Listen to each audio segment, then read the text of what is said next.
Hey guys, how's it going? Welcome to the Shoes and Biscuit podcast. I'm your host, Alex Whiteley, and joining me today are the guys from the 90's revival. How's it going, guys? Dave and Benno. How are you? Evening, afternoon. Evening? Or whatever it is. Because you used to work at night. Yeah, that's what it is. Yeah. I'm not quite sure what time zone you're on. Like. Oh, these guys today have come in bearing gifts. They got me a 90's revival hat and some stickers. They even brought me some glow sticks.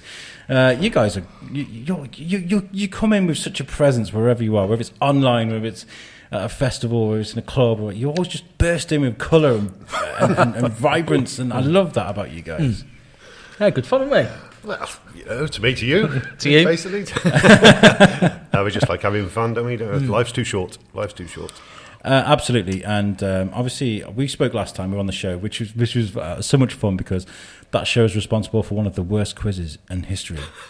I think you'll find it was worse than that. Yeah, it was worse than that. It was worse than that. It was dog awful. It really was, and I don't know what I was thinking. I'll just write up a quiz whilst I'm doing an interview, and it'll be amazing. No, there's a lot of things that go into that sort of stuff, but either way, it was great to meet you guys online, and now it's better to meet you in person, so thank you so much. Are you starstruck yet or not? No. Me? Am I starstruck? I was going to ask you guys the same question. You're on the Shoes and Biscuit, guys. How have things been for you? All right, yeah. We've changed what we're doing slightly since lockdown, just really because life's got back to normal a little bit for us, really, I suppose, with kids and busy at weekends, and we found that doing our live show was becoming a bit awkward setting up on a Saturday because life was getting back to normal. We've changed what we're doing going forward, really, because we sort of stopped the live shows, didn't we? Because we were sort of coming out of lockdown, pubs were open again, and obviously it's not really got how we thought it was going to go. So we've decided to come back on every fortnight. We needed a rest, though, Dave. Well, yeah, we did, I suppose. Yeah, we did. Yeah, because it was full on, wasn't it, for 16 weeks? Yeah. Did you hurt your back as well, didn't you? Yeah, well, it come on when we were doing virtually one of our last shows, wasn't it? It was, yeah. We did a little video clip of me, because that's when we could get together. So I had a scooter, but I borrowed Dave's lad's scooter, and obviously it's a little bit smaller. and we think the cause was that, wasn't it? Because I was sort of bent over in a position, and I was just emphasising, really. And about a day after, I just come out with chronic pain down my leg and sciatic. And I had it since July, really, haven't I? And it's been very painful, and we've been doing the shows as well, so I've had to sit down. I had to have an MRI scan, and they come back with I've got a prolapse disc, a bulging disc, and a worn disc. So all three together is not good, not basically. At all. Wow. So hopefully, in the next few days, next week, I'm going to have a CT injection. It's not going to cure it, but at least it'll take the pain away from me. So it's never with the back and things. It's never a quick fix. Is it? No. And you guys are so popular that there's a demand for you, right? So do you feel that pressure? Like you got this back, and you got to keep the show going, or not really. I think because we've been in the business a long time, I think we just basically ride with it, don't we, Dave? Yeah, do what we enjoy. Just do what we enjoy and show that we love it, and show the fun side of it, and obviously trying to bring people together again. I mean, that was our main objective, was just bringing families and everybody together again, and we've sort of virtually done that, and it's been amazing. Your live shows really were quite a phenomenon for a bit, weren't they? Locally, nationally, and internationally, wasn't it? Yeah. We've had it someone the other day watching in Canada, aren't they? You know, they watch every week when we're on, and they're watching tonight. They're watching tonight. Yeah. I think we still find it a little bit hard to believe that because whenever anyone sees us, they say, you know, you helped us get through the lockdown and that sort of thing. I think we both struggle a little bit with it because it's hard to see because we'd not really seen it because we were shut away, I suppose, for all that time as well. But so many people say, you know, you helped us through, you know, which is really nice. We've had a lot of people message us with not saying they've got mental health issues, but they have basically thanked us for bringing them through. And some have admitted having mental health issues and thanked us again. And it was just amazing, basically, what we did. That kind of feedback makes it worth it, right? Oh, it's worth more than money. That can be, it's well, yes. Well, we actually do it everything for nothing, at this present time. But we're showing. I remember. I mean, 90s music for me. Obviously, that's the era I grew up as a kid. It was one of the best eras for music for me. And you see radio stations like 70s, 80s, and that's it. Like they need to make that next step. I think because 90s was the best music. Best dance music, best rock music, hip hop was just amazing. In that, I found a guy because I'm part of a lot of podcasting groups and stuff, and there was a guy that was doing old school hip hop. Like he was playing like old school Jay-Z, Nas, NWA, all these sort of things that I grew up with and I loved. And it does it adds something to your soul when you find something like that. Just some guy sat with decks like what you guys do, but he was playing old school hip hop, And I sat with him for like 2 hours just watching this stuff, and it was just me and it was like a testing. So there wasn't like a massive audience. Me and this other guy just chatting in the chat, just enjoying this music. It was just great. It brings people together, right? Yeah, it brings back the memories as well. Because every song that person's playing, I was doing this in this club then, And I remember meeting my wife at this song and all that sort of stuff in the 90s. It was like brought everybody together, and we play very clubby dance music, but commercial. So everybody knows it, really. My taste in music is so bipolar; it's unbelievable. Like, I used to love like things like Scooter and Glasgow and like that kind of music. But at the same time, I'd like Metallica and Linkin Park and and then I'd like my hip hop and stuff. I love if it's got emotion attached to it, which you can have with dance music as well. I enjoy it. I like finding new things, but at the same time, you're offering a lifeline to people that probably haven't been working for years. Made music in the 90s, and all of a sudden people listen to their music again. That's because people like you. Yeah. Well, we did a little surprise, didn't we? For what was his name? John John Chambers. John Chambers, yes. He wrote a song in the 90s. What was the band called? Groove Bandits. Groove Bandits. And basically his wife messaged us and sent us the CD and said, "Can you play this on your show?" So we messaged her back, said, "Yeah, if you record him at a certain time, we'll play it." And she recorded him when he was sitting there with his beer in his hand, just bopping away. Then next minute, his song come on. We played it, and he just, oh my God, his face was unbelievable. That's my song, And so it was a great song as well, wasn't it? Yeah, it was. Yeah. He was just about to get signed in the 90s, and he was over in Ibiza promoting the single, and it just fell apart at the last minute, and it never really got released. So no one really heard the song, had they? Before, not really, no. And actually, we're playing it on the show again tonight, aren't we? We are. We're playing it again tonight. Keep doing it, man, because all it takes sometimes is that spark, doesn't it? That spark. Yeah. I think it took him back to his youth, and he was over the moon, wasn't he? It was like, wow, these guys have played my songs. So. And he actually lives in Belfast. I don't know if I told you. We were thinking he was local because he used to have something to do with Church Street, and he actually lives in Belfast. Oh, does he? Yeah. Right, Belfast. Right, okay. Oh, nice. Last time we spoke, you were talking about obviously you had these elaborate plans before lockdown, and all lockdown sort of ruined them for you. Goddamn COVID. So what's materialised out of everything that you've been doing this year? Because of course we saw you at the Drive-In Festival. You were there, and that was a lot of fun. And you shouted us out. You shouted us out to the crowd. Julie recorded it. Thank you so much for that. Thank you. I really appreciate that. No problem. We've been to Southampton since then as well. We did a show down in Southampton at a place called the Concord Club. We've got a big following. The Hedgehow Massive down in Southampton. Still don't quite know how we managed to get them, but we did. They suggested a venue to us, so we contacted the venue, and again sold it out, didn't we? Sold out, yes. I mean, a lot of people haven't seen us before, but obviously word of mouth, and they just turned up, and it was brilliant, absolutely buzzing, wasn't it? Socially distanced, yeah. But yeah, it was good. It was good. Really good. Yeah, it was a good weekend away. Our next plans now, we've got a meeting in a couple of weeks that once we come out of lockdown, we're planning to tour the country with various 90s acts. That's our next plan now. But as and when we can start that is a good question still. But for the time being, we're going to carry on doing our fortnightly shows, aren't we? Yeah, basically, and get the word out. The 90s revival going on tour, hopefully, you know. I mean, so... I hope so too, because we need to keep that going. We built a studio, haven't we, as well? So Yeah, we've got a permanent home now where we're set up in it. Oh, where's that? We're just, well, address. it's a secret location. Secret location. So you've got an actual studio? Yeah, proper studio now, fully soundproofed and, all good. So jealous. Yeah. So jealous. Oh, you'd love it. You would love it. You really would. Yeah, we're looking for a new home. We're going to be turned into a CIC soon, so we can get some funding, hopefully, find a permanent home for the biscuit where we can do something like that. Because people can't see this on the podcast, but that's our studio, Al. Oh, I'm so You jealous. like that, don't you? Lots of buttons. When it comes to I never thought I'd be looking at microphones and mixers and things that I've been going, oh my God, but I love stuff like that now. That keyboard there with the lights, the white lights. Yes. What's that called again? It's a Stream Deck. Yes, I've seen them before. That's what a lot of gaming streamers use as well. Isn't Correct. It? Yeah. Yes, it is.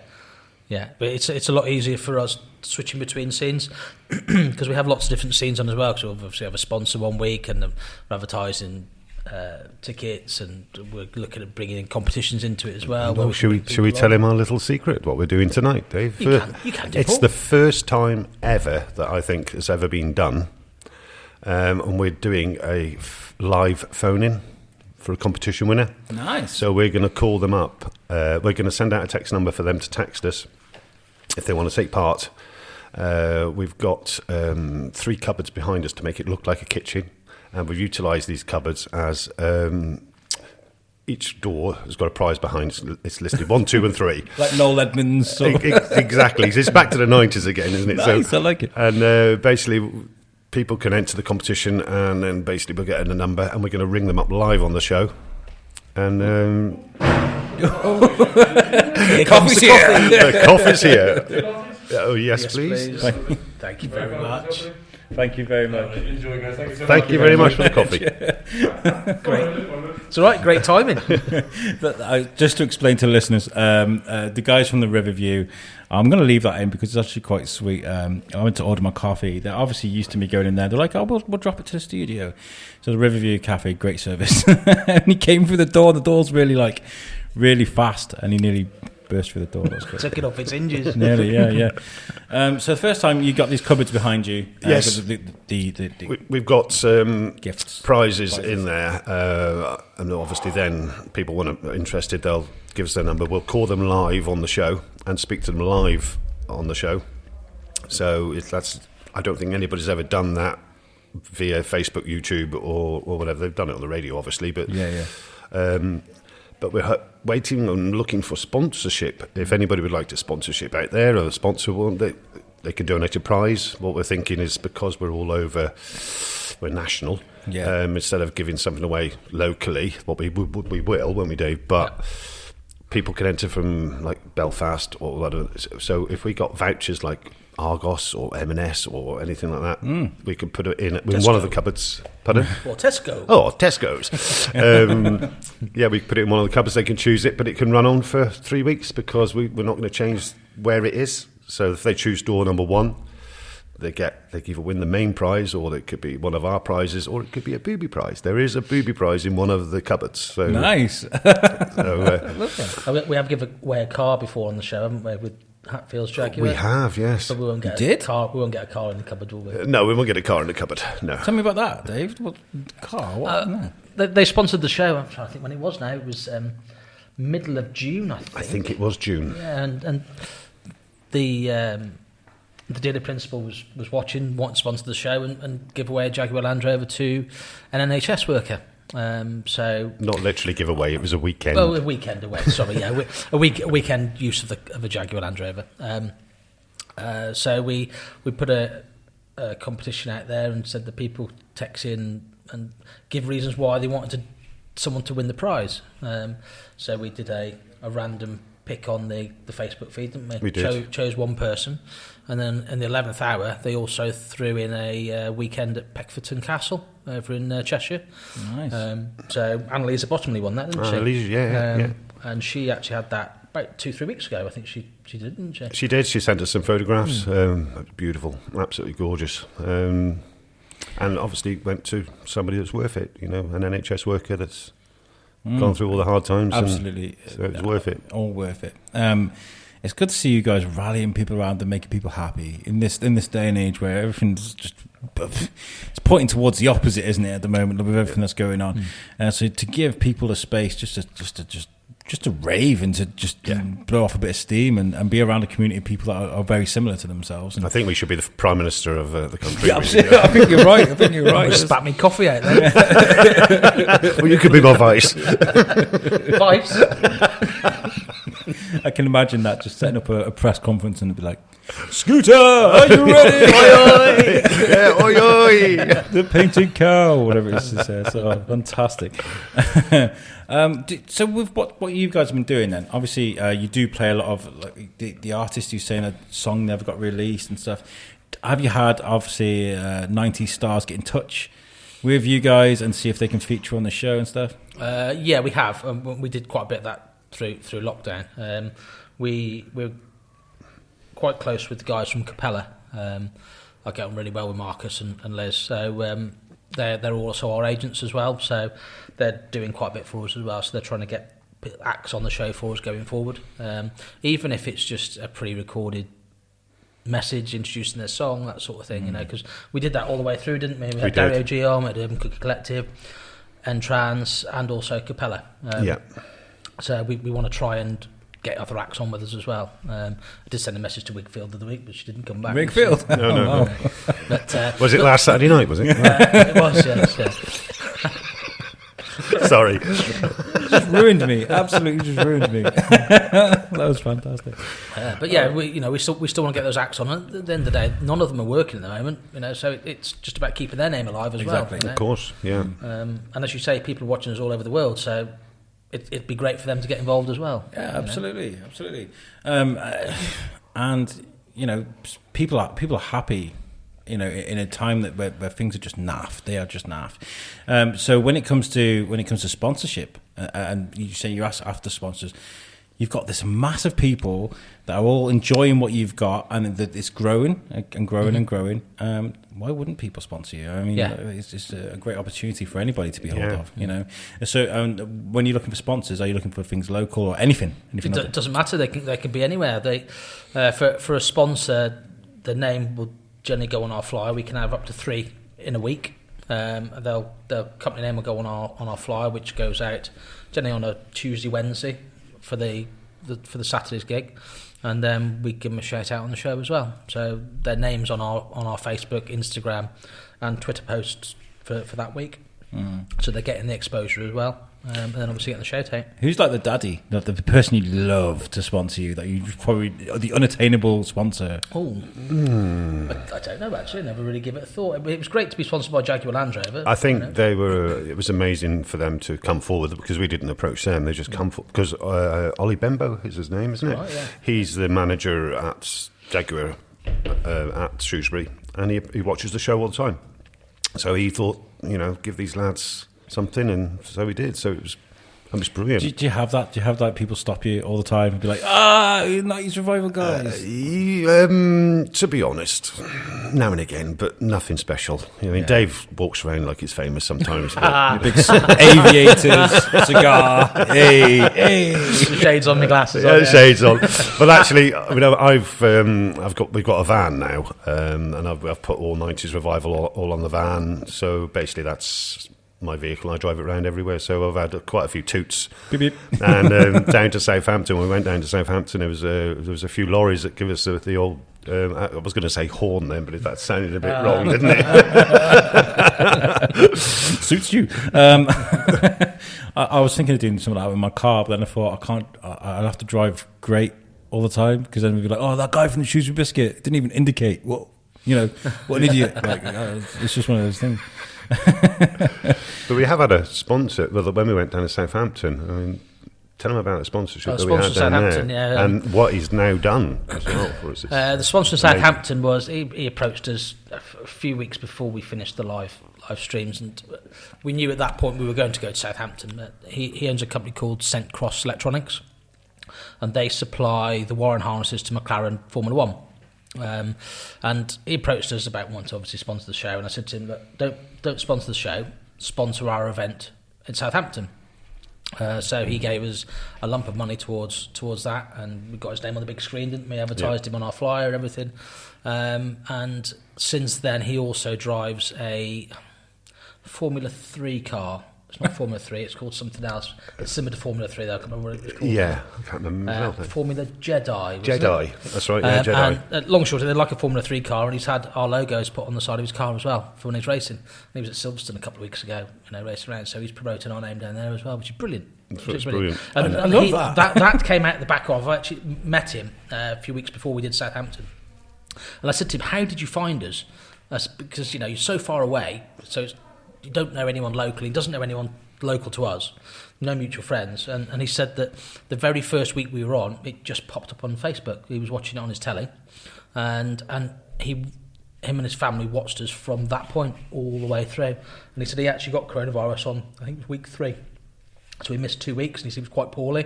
But after that, he was back in again. Oh, and, nice. Well, he's watched us grow, really, hasn't he?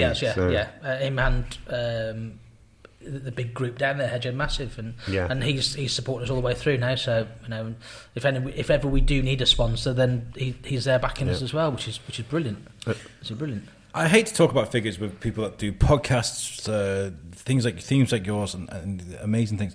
I don't really want to talk about figures, but like as a growth, because what you did, it just exploded, right? As a growth from the beginning right to now, what's the difference like in listeners? Has it grown exponentially for you?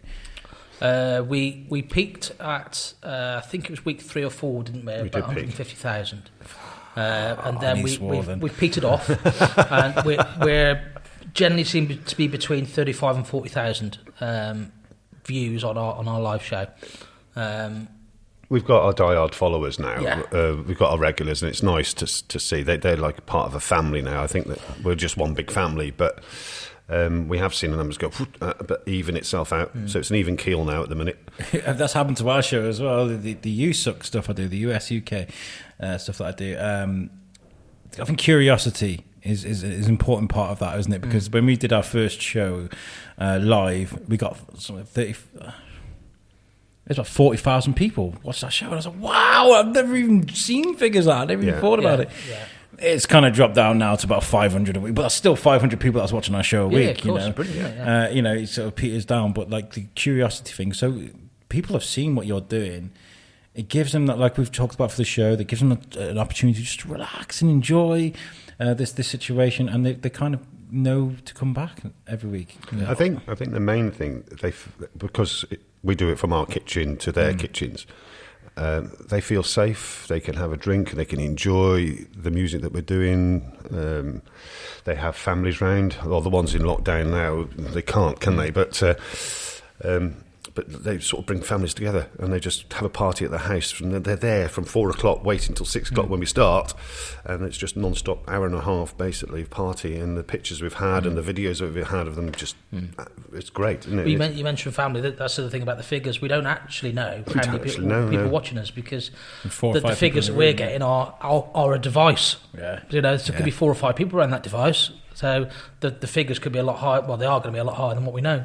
More people are learning how to sort of share their screen onto the big TV and stuff. Yes, So that's a big thing. I think that's what draws a lot of people to like these Zoom style sort of podcasts now as well, and what you guys do. You've got on TV, but it's full HD as well. And his ting in his teeth. Ting. That was why we changed the cameras as well, wasn't it? Because we found that people were watching us on the tellies.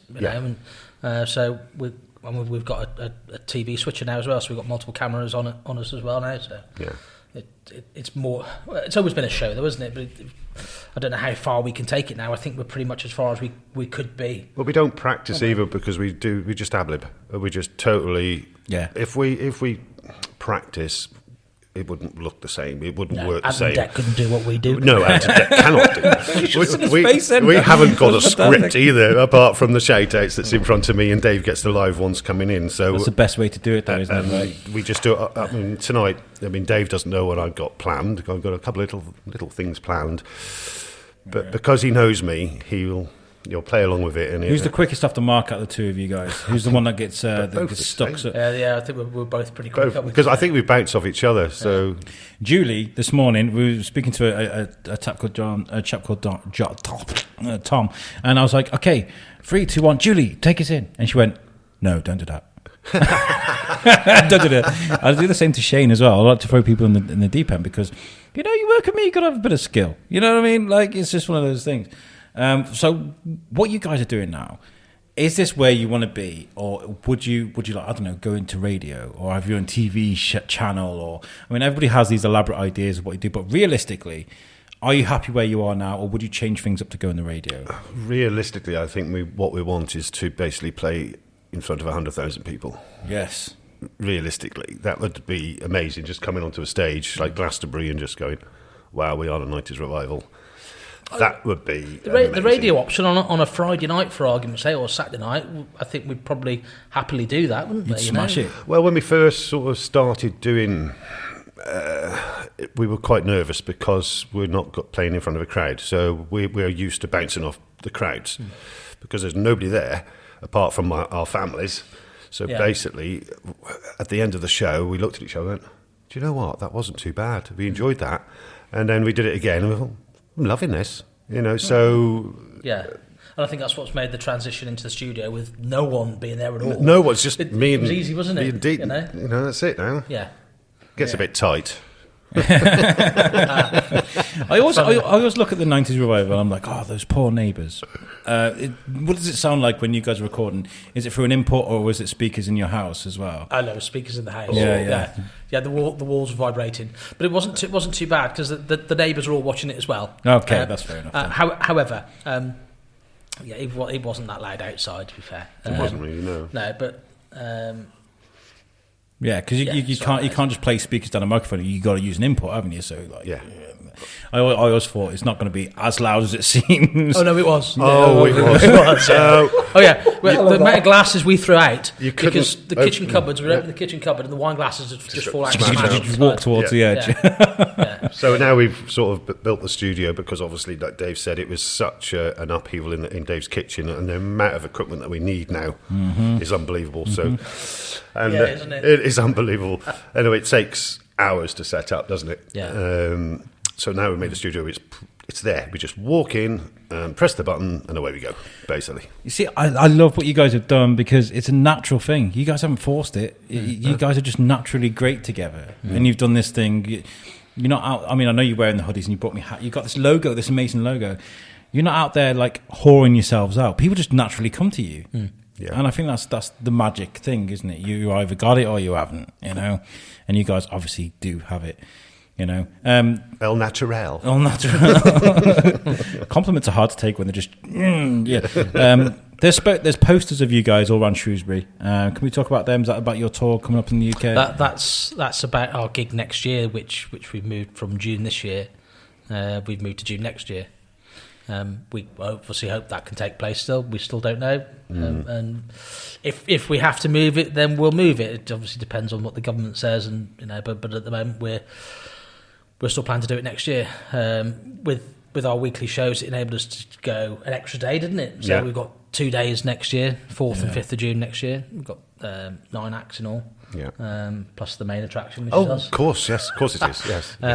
That's planned still for next year. That's what the posters are. You'll see around town on Smithfield Road. It's about our gig next year. What's going to happen next year as well with the tour? We don't know yet, do we? We don't know. It's hard to make plans, isn't it? Yeah. I think really it's nice to plan forward, but if opportunities arise to us, then we'll just take them. Yeah. Well, I mean, we are going to plan. We're planning for the future. Yes. So that at least when things do open up again, we can move, and we do it, don't we? Yeah. The planning's been done. I'm not one for getting to that point and go, oh, I wish I'd done that before. We've always got a plan, haven't we? We've always got a plan, to look forward to what we want to do in the next 3 or 4 or 5 years. We've got that. I mean, we can talk about things nationally because obviously there's lots of people that want you in different towns across the UK. But speaking of Shrewsbury, there's so much about that you can do. You could fill up Shrewsbury's football club. You can fill up that stadium, no problem. I reckon you could. There's the Butter Market. There's so many amazing venues around here that just can't. They just can't, and it's so heartbreaking to see. But, it is heartbreaking for that industry, and the industry has been hit hard. Yes, very hard. Yeah, that and the arts industry. We were talking about 90s music. Where's the music of today going to be? Like, because there's no artists out there that can do stuff. It's just crazy. Yeah. If you could do a different genre of music, I know this is your favourite. Okay, so we have to put this out of the way. If you could do a different genre of music or a different era of music, what would you choose? Ooh, I'll pass that one to Dave because he's younger than me. Well, full enough, I was talking about this very thing last night on the way to football with my lad plays for Shrewsbury Town, and we had he had a game last night over in Ludlow, and he pretty much asked the same question, and I said to him, I said, well, look, I don't really like 80s music, so I probably wouldn't go down the 80s route. I would probably do noughties. Probably happily do noughties because we were still playing clubs and everything, weren't we, in the noughties? Yeah, we were. And there was some good music, and he was also asking me about did I like the tracks that he plays now, rap music and whatever. And I said, look, I wouldn't choose to listen to it if I was in the car on my own, but I'd quite happily listen to it if he wants it on. That doesn't bother me because I'll listen to pretty much anything. But I guess if you asked me if I could go to a different genre of music, I would probably do noughties, I would think. Yeah, I mean, I would probably do the same, but I like the 60s music, I must admit. I did like the 60s. 70s was a bit, disco-y really, but it was good. But 80s it's such a mixed bag of the 80s. You've got the new romantics, you've got the punk, you've got my guitar. Any better mic stands, okay? I mean, to be honest, I'm like yourself. I love rock, I love every kind of music, so I haven't got a particular one. I always thought there's a place in Wrexham years ago. It was it Honky Tonks? I can't remember. It was a bar, and it was just dedicated to indie music or music of a certain there's naughty sort of bands, there's singer-songwriters, I don't know, like Mr. Brightside by Killers, those sort of bangers, and it was just that kind of music, alternate alt music. I think I'd love to do something with that. Maybe I wouldn't go too emo, of course, but I'd love to get those bangers, those bands that people have just forgotten about, and get them playing. Yeah. Well, they did that in the 90s as well, or late 80s in the Fridge. Do you remember that? That was back of Park Lane. It used to be called The Fridge. Oh, yeah, I'm not from Shrewsbury. I don't know. Of course. Okay. They used to do a lot of grunge and a lot of indie music there, didn't they? They did, yeah. I'd love to mix it up. I mean, is there room for a 90s revival, a grunge revival, or what? The revival has got a lot of meanings, like we said. We can do anything with the revival. Yeah. We can the noughties revival. We could do 70s and 80s revival, but we're not really going to go down that route. But I love what you're doing. So I don't change that recipe. People are loving what you're doing, and I think rightly so. You guys are offering something amazing to not just the town, but the UK. So tell people where they can find you. Obviously, 90s Revival is easy to find, but where would you prefer people to find you? Facebook, YouTube? Facebook, YouTube. Yeah. Also Mixcloud as well. We also go on Mixcloud on Saturday night when we're broadcasting. You can watch it whilst we're live, but you can also subscribe and you can download the audio, listen to it in stereo afterwards, and listen to it in your car. And it sounds pretty good. It's really good. Quality is very good. Facebook audio is not great when you listen to it back. Yeah. Live is okay. But I mean, you can search us, Google. It finds us virtually straight away. So you just type in the 90s Revival. And it'll find us. So, and are you guys selling merch? Can people buy merch from you guys? We're giving away stuff at the minute, like a hat. Yeah, we've got t-shirts, vests, polo tops, face masks. Just come up with the car stickers as well, which we've given you a couple of today as well. Hopefully, getting some snuds as well, aren't we? Snoods. Snuds, are they called snuds? Snoods and snoods. And bobble hats as well for the winter. They're available via our website, which is www.the90srevival.co.uk on the shop. You guys are awesome. Thank you so much for the hat. Thank you for coming in. I'll catch up with you guys in a few months. Make sure you guys are still kicking butt because people love what you do. I love what you do. So thank you very much for joining me on the show. Grateful. Thank you very much. No. I'd love to give people the opportunity to go to our website too, which is www.theshrewsburybiscuitpodcast.co.uk. And all of our audio is available on there, and that's made for us by our friends at Web Orchard. Thanks again, guys. This has been awesome. Yeah. Thank you very much. Catch you next time. Peace out. Cheers.